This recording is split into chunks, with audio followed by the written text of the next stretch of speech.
Shalom, bien-aimés de Dieu, je vous salue dans le nom précieux de Jésus, notre Seigneur et Sauveur. Aujourd'hui, 14 février 2023, nous voulons encore dire merci à notre Seigneur. Mon frère, ma sœur, le Seigneur t'a prêté le souffle de vie ce matin. Et comme tous les matins, nous nous disposons à ce que le Seigneur nous parle à nos cœurs, qu'il parle à notre cœur pour que nous puissions suivre les instructions qu'il nous donne. Alors ce matin, le Seigneur m'a mis une parole sur le cœur concernant l'humilité. Dieu résiste à l'orgueilleux et fait grâce aux humbles. Bien-aimé, ne sois pas orgueilleux. Alors je vais te lire cette parole. Dans 1 Pierre chapitre 5, il dit à partir du verset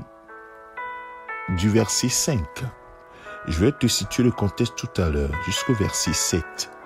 De même, vous qui êtes jeunes, soumettez-vous aux anciens. Et vous soumettant tous les uns les autres, revêtez-vous d'humilité. Car Dieu s'oppose aux orgueilleux, mais il fait grâce aux humbles. Humiliez-vous donc sous la puissante main de Dieu, afin qu'il vous élève au bon moment.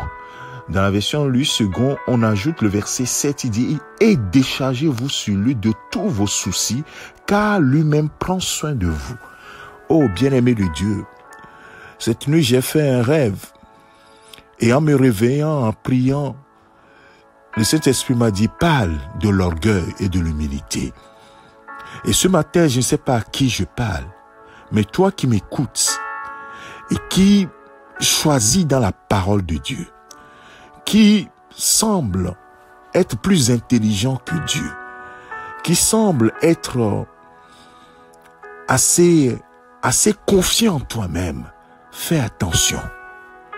Dans le contexte précis où l'apôtre Pierre est en train d'écrire cette lettre, il parle des jeunes en âge, mais en même temps, il parle des jeunes en foi, dans la foi. Parce qu'il y a des aînés dans la foi, il y a des jeunes dans la foi.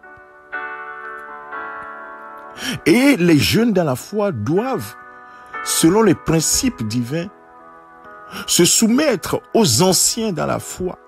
Parce que les anciens ont traversé des choses que les jeunes n'ont pas encore traversées. Ils ont certaines expériences avec Dieu que les jeunes n'en ont pas. Ça, c'est la première partie. Et la Bible dit, soumettez-vous les uns aux autres, en vous remettant d'humilité, en vous revêtant d'humilité. Car Dieu résiste, ou bien Dieu s'oppose aux orgueilleux. Bien-aimé, tu es enfant de Dieu, tu es chrétien. Si tu es orgueilleux, sache que Dieu va s'opposer à toi. C'est la parole de Dieu. Il va s'opposer à toi, parce que c'est contre ses principes. Bien-aimé, cultive l'humilité. L'humilité fait partie du principe de Dieu. Et Jésus, en venant dans ce monde, la Bible dit qu'il s'est dépouillé lui-même. Philippiens chapitre 2, tu peux lire les versets 7 allant. Il s'est dépouillé lui-même. Il a revêtu l'humilité. Il a été obéissant jusqu'à la mort de la croix. Son humilité l'a conduit à cela. C'est pourquoi Dieu l'a souverainement élevé. Et c'est ce que la parole de Dieu nous dit ici, que Dieu résiste, s'oppose aux orgueilleux, mais il fait grâce aux humbles. Oui. C'est pourquoi, humilie-toi, mon frère, sous la puissante main de Dieu, afin qu'il t'élève au bon moment, au moment voulu. Et il t'exaucera. Et décharge-toi sur lui de tous tes fardeaux, car lui-même prend soin de toi. Souvent, quand nous nous empressons de faire certaines choses nous-mêmes, nous ne savons pas qu'en fait, c'est un signe d'orgueil devant Dieu. Puisque tu dis que Dieu est ton Père, tu dis qu'il est ton Seigneur, mais de façon indépendante, tu veux faire des choses pour lui prouver que toi aussi tu peux faire. Tu ne te le dis pas comme cela.